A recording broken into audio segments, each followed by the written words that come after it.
Hi, this is Shadi, and today it's gonna be Judo versus Aikido, two arts that I personally love and hold dear to me, and both arts that I have studied. Now, I've put up art versus art before and discussed very similar techniques that are just incredibly apparent when it comes to similarity, but I talk about the differences in competition. The competition rules play a big role, etc. But when it comes to Judo versus Aikido, you have two arts with pretty much very similar philosophies, especially in Itsutsu no Kata, how it demonstrated perfectly the way Aikido demonstrates itself. However, the expression of both arts differ greatly. If you look at an Aikido demonstration and a Judo demonstration, you would know that these arts are very much different. It's not like BJJ and Newaza.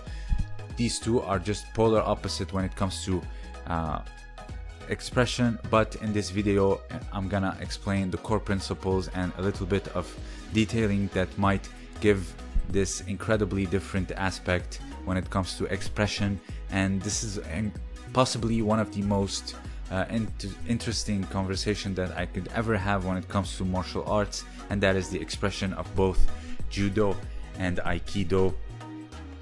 There is just so much that goes into it, and the first principle that I want to compare head to head is the Kuzushi against the Mizunagari.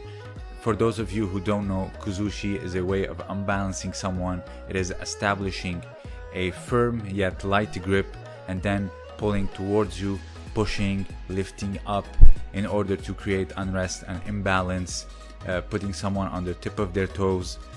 You yourself create the imbalance in order to continue and project and throw. This is why something like Judo becomes very efficient, because you yourself can create the entire situation and then continue to throw and control someone. But when it comes to the case of Aikido, it is Mizunagari. You take what someone is giving you and you take it in, and thus creating imbalance, and then you can do whatever throw you may like. It is different. You need to wait till someone gives you something in order to create a particular throw.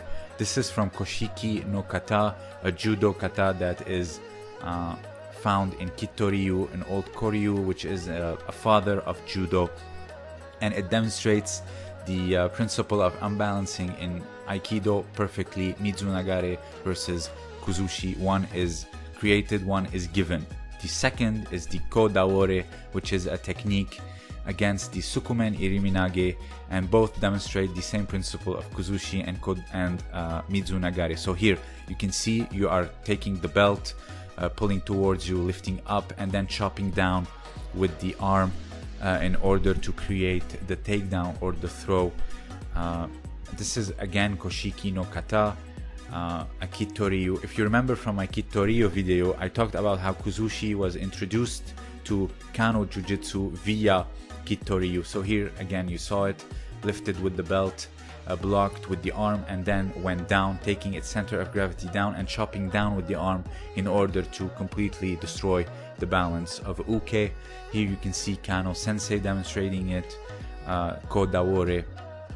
Here he gets close, grabs the belt, brings closer, and then goes down, taking Uke down with him. Now, when it comes to Aikido Sukumen Iriminage, here you can see Uke clearly striking and giving Uke strength, force in order to absorb, take down, creating Mizunagari, and then coming closer for the Sukumen Iriminage. The first one has Kuzushi with the belt, lifting and pulling towards you. The second one, you need to Uke to give you something in order to create Mizunagari, and thus creating Sukumen Iriminage. In Sukumen Iriminage, you don't grab a belt or gi or anything, you just chop down with the arm. But here, this is the Yoshinkan variation. It is a bit static, but if you see something like more like Aikikai, you can see far more movement. Here, you see he took down the arm, created Mizunagari, a little bit of unbalance, and then you lift up your arm. You don't grab belt, you don't grab anything, you just chop down because imbalance was already created. Different than Kodawore, where you have to unbalance with the belt and creating Kuzushi. So here you can see the core principle when it comes to the expression of both arts, judo and Aikido. The second one is the Kotegeshi. Again, the same principles might apply. So here, let's see first Mifune doing it in the Goshin Jutsu no Kata. Here it is very static. He grabs the arm, he strikes, and then just twists the wrist. Uke is very much static. I know this is Kata, this is a bit unrealistic, but the principles of the technique are demonstrated perfectly. It is a bit static. It's not like the one we're gonna see with Aikido. This is a very basic form of Kotegeshi. Let's see it in Aikido. Here you can see Bruno Gonzalez, one of my former instructors. Here someone is doing Ushiro Dori, grabbing, taking down, sucking it in, sucking the arm in, creating Mizunagari, and thus striking with Kotegeshi. It is far more fluent because you have Uke giving you something and then you are taking it, going with it, and then striking with Kotegeshi. It is far different than the one you see, the static one of Kyuzo Mifune. The next principle is medial and distal throw. Now that we understood the difference between Mizunagari and Kuzushi, we need to understand distal and medial. Now, medial is everything that has to do with the axis, the core, all the throws that require the moving of the core is medial, and all of those that require the movement of the limbs are distal throws. And you have proximal, which is in the middle, like the shoulder, for example. Here, this is a proximal throw. You are kind of, here it's a distal throw. You are moving the limb in order to create a throw. Here, Kotegeshi is also technically considered a distal throw. This one, Iriminage, it's a medial throw. You're attacking the head, the axis. This one, you are doing a proximal throw because you are attacking the shoulder, kind of like an Americana, in order to take them down.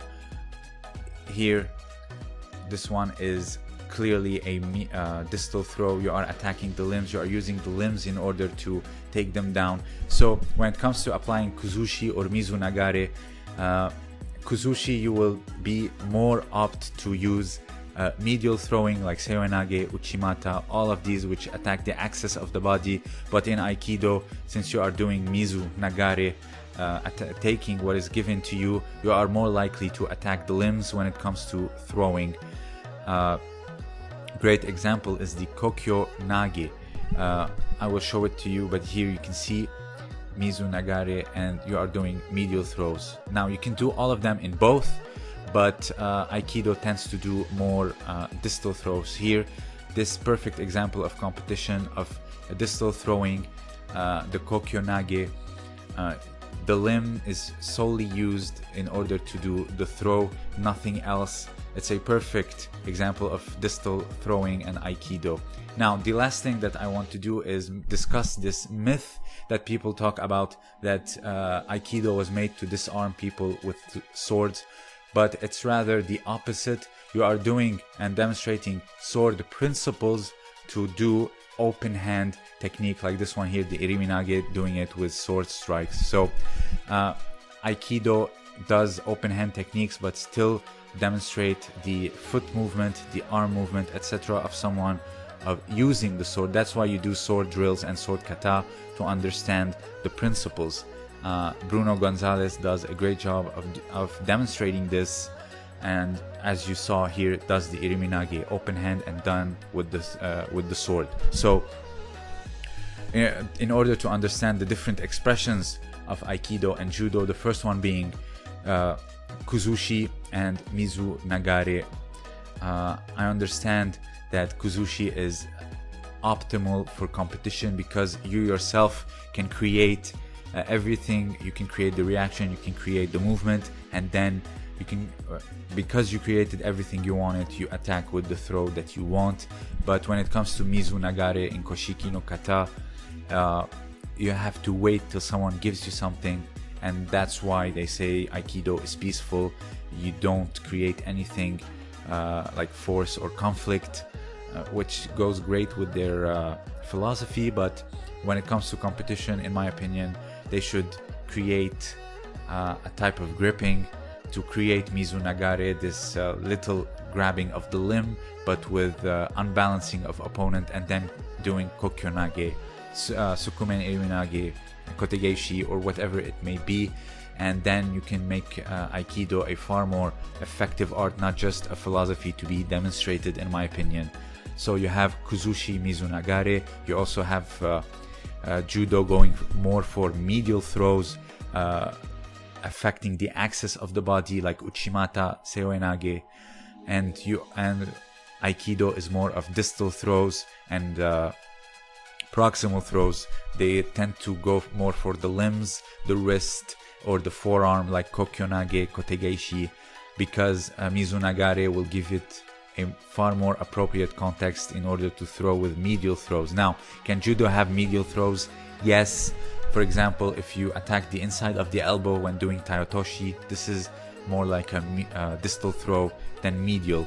But if you do something like Seoenage, it is medial throwing. But for example, Osotogari with both sleeves, this becomes more like distal throws. So if you have anything else to add to this comparison, let me know down below. I know there's a lot. There's Kime no Kata, etc., that also does a lot of Aiki principles, but to keep this short and just show the apparent factors that differentiate the two expressions, like Kuzushi, Mizunagari, and medial and distal throwing, I kept this video a bit short. So if you have anything else to add, let me know down below.